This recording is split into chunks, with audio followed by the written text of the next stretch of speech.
Pourquoi faites-vous une concertation et en quoi ça consiste? Donc là, c'est une concertation avec les habitants dont on parle, je pense. Une concertation, en fait, c'est prendre prendre un avis, prendre l'avis des habitants. C'est consulter ou se concerter avec les habitants, il y a plusieurs termes possibles, pour pouvoir créer un projet, là en l'occurrence sur un quartier. Donc ça consiste à prendre en considération l'avis des habitants. Alors en quoi ça consiste? Alors bizarrement, pour nous, à la MJC Berlioz, ça consiste pas forcément à faire une réunion publique pour exposer une problématique et puis ensuite demander l'avis aux gens brutalement comme ça en disant bon alors qu'est-ce que vous voulez faire là, ou qu'est-ce que vous en pensez, alors non, pas vraiment. Une consultation là du coup, elle commencerait par en fait des informations, beaucoup d'informations. Et puis aussi, quelle serait justement aider la personne pour mettre en place justement des réflexions collectives. Voilà, en gros, c'est donner des outils dans un premier temps, et puis ensuite recueillir, après avoir apporté tous ces outils, toutes ces personnes ressources, plusieurs ressources, c'est du coup recueillir aussi l'avis des habitants sur une problématique donnée.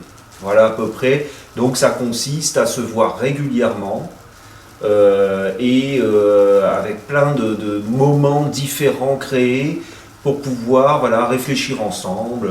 C'est plein de moments en fait dans une année, une concertation avec plein de formes différentes.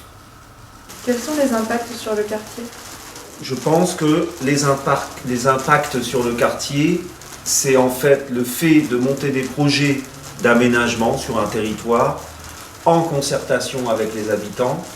Ça permet en fait d'être plus dans un développement durable. Donc en fait on se garantit comme ça que normalement, si la consultation a été bien faite, normalement ce qui a été construit, ce qui a été aménagé, ce qui a été décidé est fait pour le long terme. Donc l'impact sur le quartier, moi j'ai envie de dire, c'est le développement durable en fait. C'est de se garantir d'un bon développement durable. Après, il y a un deuxième cas aussi qui est important là-dedans, c'est qu'on habitue les gens à se retrouver ensemble pour parler de leur quartier dans plein de moments différents. Donc souvent c'est des moments de convivialité, autour de repas, autour de rencontres avec d'autres personnes, à la coulée douce ici, dans l'espace public, n'importe où. Et donc du coup ça crée du lien social.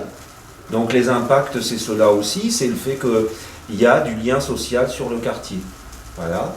Et puis il y a un autre impact aussi, c'est ce côté où tous les espaces qui ont été créés, l'utilisation de ces espaces à long terme, leur entretien, tout ça, c'est fait par les habitants. Donc en fait, nécessairement, les habitants, ils ne sont pas juste spectateurs d'un lieu, ils sont aussi acteurs d'un lieu, quoi. Ils changent les poubelles, d'habitude c'est les municipalités qui font ça. Là c'est l'habitant qui vide les poubelles sur un espace dans un parc là pas loin. C'est l'habitant qui passe un petit coup de balai à un endroit parce que c'est sale.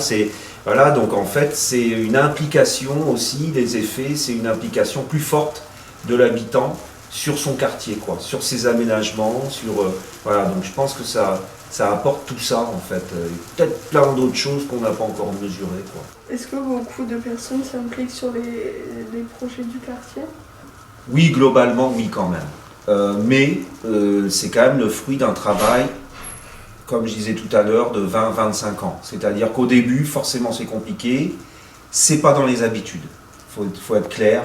C'est pas dans les habitudes de se poser des questions sur l'aménagement d'un parc, etc. On n'a pas l'habitude de ça dans notre pays, en fait. Donc du coup, c'est très compliqué de pouvoir proposer à des gens qui eux-mêmes sont des gens qui sont parents, qui travaillent, qui n'ont peut-être pas forcément beaucoup de temps à donner là-dedans. Donc du coup, c'est très compliqué.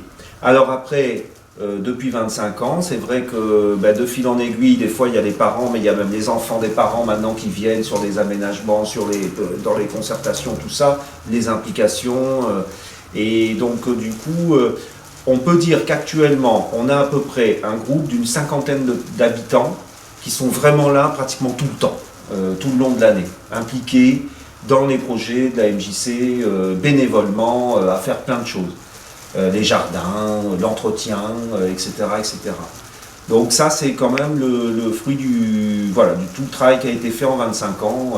Donc voilà, alors beaucoup, ça tout est relatif, hein, c'est-à-dire que oui, voilà, il y a une 50aine de personnes, mais c'est un travail de très longue haleine, quoi. Donc on ne peut pas tout de suite, c'est compliqué quand on n'a pas du tout d'emprise sur un quartier, de se dire tiens, hop, on va attaquer, on va mobiliser des habitants, on va faire des projets. Ben là, il faut se dire qu'on se lance dans quelque chose qui va être très long, très très long.